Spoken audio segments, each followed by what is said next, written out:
What's up, guys? So my name's Matt. It's been a long time. I missed you guys. Haven't seen you in a while. Half of you guys probably don't even remember my channel because it's been a very long time. I think my last video was 8 years ago, so we're gonna try to do it a lot better than that.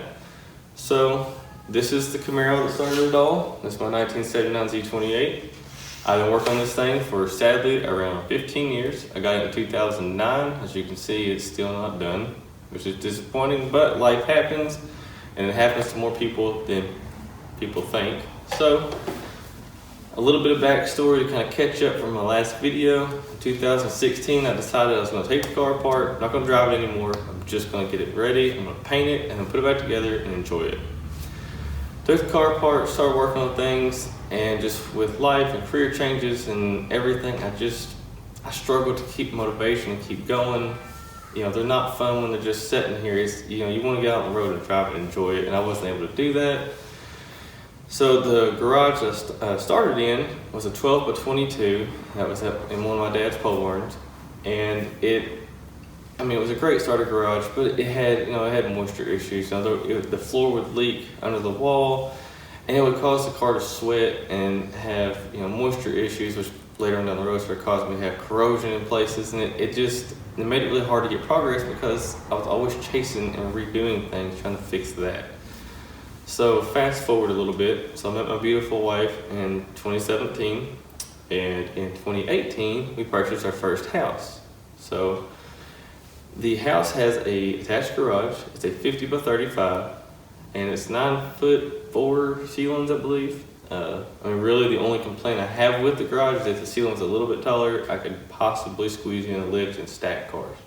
But there's still some other lift options I've looked into for later on the road where I could at least get underneath and work a little bit easier than laying on your back and sliding around the floor. But for now, we're gonna do it the old school way. So, this garage is climate controlled. It's got a heater, thank God. It's like 40 degrees outside and it's 70 in here. Like an air conditioner, so I can help keep the humidity levels down. So it definitely helps because it gets hot and humid here. It can get up 98 degrees and 60% humidity. It sucks. But hey, it's what it is. It's Kentucky for you. What do you expect? So I'd like to do a little more update on the garage as far as the future plan of the garage in a different video because I don't want this thing to be forever long or I'm gonna lose you. So let's move on. So I have a 3-year-old little boy now, and he absolutely loves anything with wheels. It doesn't matter if it's a motorcycle, a car, we got a golf cart, loves that thing. An animal toy, a toy animal with wheels on it, he loves it. We've actually been working on trying to teach him about wearing PPE, and he wears safety glasses and earplugs. If I could find a mask small enough for him, I'd love to get him some little dust masks where he could kind of be out here a little bit. But until I get that kind of thing figured out, I gotta keep him safe. But he does motivate me to come out here and work on this thing. He likes to come out here and check my work. It's nothing new to go out there and see him over where I'll be working. He's over here with a sanding block, trying to help me block sand, and it's pretty cool because he just wants to be out here with me, and it helps me want to get out here and really get on it. So compared to 2016, I've actually completely stripped everything off this car as far as like the paint and bodywork and stuff. I started from scratch. I went through and I reworked my metal. I bought better hammers and dollies. I bought shrinking discs to help true up metal. I went all the way back and started the base and come back. And I think it's turned out so much better than what it was the first time. Now, it's not perfect. I don't believe you can ever get a car perfect. Some people might disagree, but you know what? Everybody's got an opinion. That's just mine. But I think you can get it pretty damn close. And I think so far this has turned out really good. I can kind of show you some highlighted areas as where we're at right now. All right, let's take a closer look at the car. So motor-wise, nothing's really changed. It's dirty, it needs to be cleaned. That's to be expected at this stage. On the cowl, I took the windshield out and the back window out. Thankfully, all of this area was super clean. Just maybe some minor pitting. I've stripped the entire cowl and I've epoxied it, primed it, and I need to prime it one more time, and I think it should be ready to go as far as getting going back to the satin black. I've went inside the cowl and I've actually sanded it down to bare metal and then put epoxy primer and seam sealer and everything it needed to get it taken care of. So corrosion wise, I should be good to go.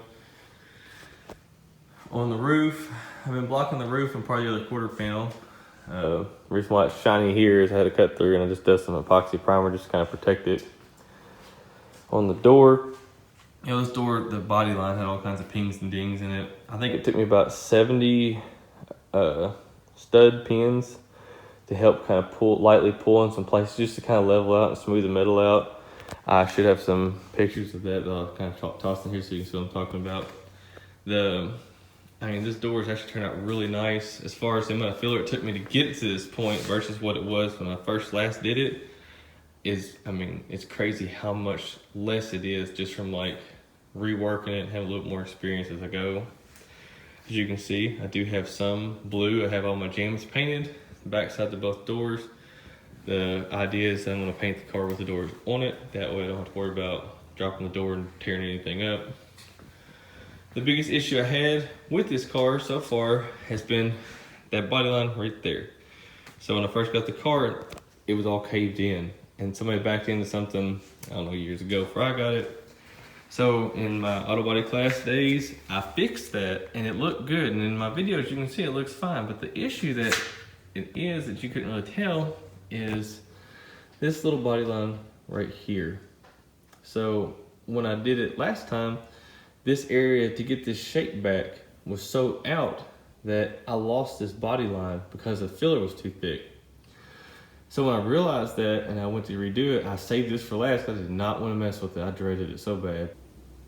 So I actually drew a grid and I drew like from here, 1, 2, 3, 4, 5, all the way down, up and down on the inside and the outside. And I had to have my wife come out here because I couldn't reach from in the trunk out here to do hammer and dolly work. And so I would tell her, hey, you know, hold the dolly between 4 and 5. And I would go on the inside and I would do the hammer and dolly work. And that's how we managed to get this body line back out and straight. And so now, as you can actually see that body line where it's supposed to be. So that really helped that out. So I'm really proud of how that is. It's still not done yet, but it's so much nicer than what it was. And there's so much less filler just from having a lot better metal skills versus what I used to have. So this trunk lid here is not actually my original trunk lid. On the bottom corners, my trunk lid had holes I had welded up, and they just, I don't know, they didn't stay. They just, you know, rust come back. So this one here was in a lot better shape. I went through, fixed everything I could, coated the inside of there, have the skin and the frame. So this one's a lot better shape, and it's really starting to turn out looking pretty good. On the other side, you can see the roof again. Roof has been blocked. It's pretty much ready for primer, but I'm gonna try to get the quarters done with it. So this quarter here is in a lot better shape. There's still a few little low spots I'm working on, but I mean, for the most part, this one's actually in really nice shape. This door here, right here, was a dent about that wide. I mean, it's a big mess. And this one, it needed a lot of extra metal work that I didn't do back in the day. So I went through it, same thing, reworked a lot of the metal and body work on it.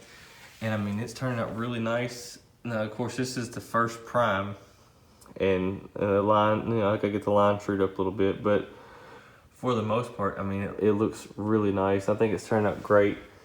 So, like I said, it doesn't look very pretty at the moment. It's a lot of pieces, but it's gotta get ugly to get better. Fenders are actually looking really nice. Wow, that's a heck of a glare. There we go.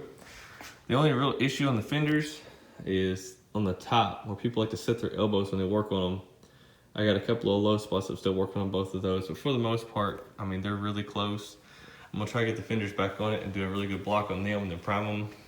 So, I mean, as far as the car goes, not a whole lot looks like it's changed, but man, there's been so much work put into it, and it really is turned out nice. But I definitely want to make sure that, you know, I keep at it because I'm ready to see this thing get done. All right, so that is where I'm at right now. Like I said, you know, we're doing really good. A lot of things have changed here recently, especially with doing the blocking and stuff. It's really starting to come out nice. You know, I need to finish blocking the quarters and get some primer on the roof and the quarters. I need to put my fenders back on, start blocking them out to get those low spots out. I mean, but overall, I really just want to share, you know, what has changed from the last video to now. I know it doesn't look at it like anything's really changed since then. I promise it hasn't. It's so much better than what it was. So, you know, just kind of keep an eye out, because I plan to keep posting and showing, you know, and I get it, you know, nobody really wants to sit there and watch you sand or prime, but like I said, some quick updates here and there just to kind of keep things going. Let's see this to the end. Now, I don't know if y'all noticed, there's a 3rd gen set in here. It's a 92 Rally Sport. I bought it for me. The wife claimed it for hers. So we do have another project. It is a 6-cylinder car. She wanted to learn how to do the mechanical side of things and kind of learn about engines and stuff. So she wanted to see if we could get it running. We'll do a whole different video of that on its own as far as that car and things that's getting done to it and what it needs. So stick around for that one.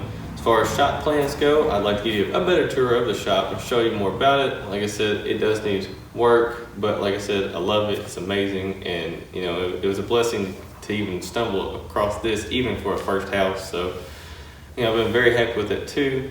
As you see, if there's anything that you see in the background videos, behind the car, I have my emergency light collection. If you have questions or curiosity about that, heck, shoot me a message, holler. I don't care to show it off. You know, it's kind of geeky, but I'm proud of it. I love that stuff. And I'll explain more about different things in the future. So if you have any questions, holler at me. I'd love for you to stick around, hang out, check things out, and just, you know, kind of be here for the ride, because we're going to get this thing, and then we're going to go out and do the fun stuff with it. So like, subscribe, hang out with me, and if you're curious and want to, you know anything, just holler at me. So thanks for checking me out. Appreciate it. Y'all have a good one. See ya.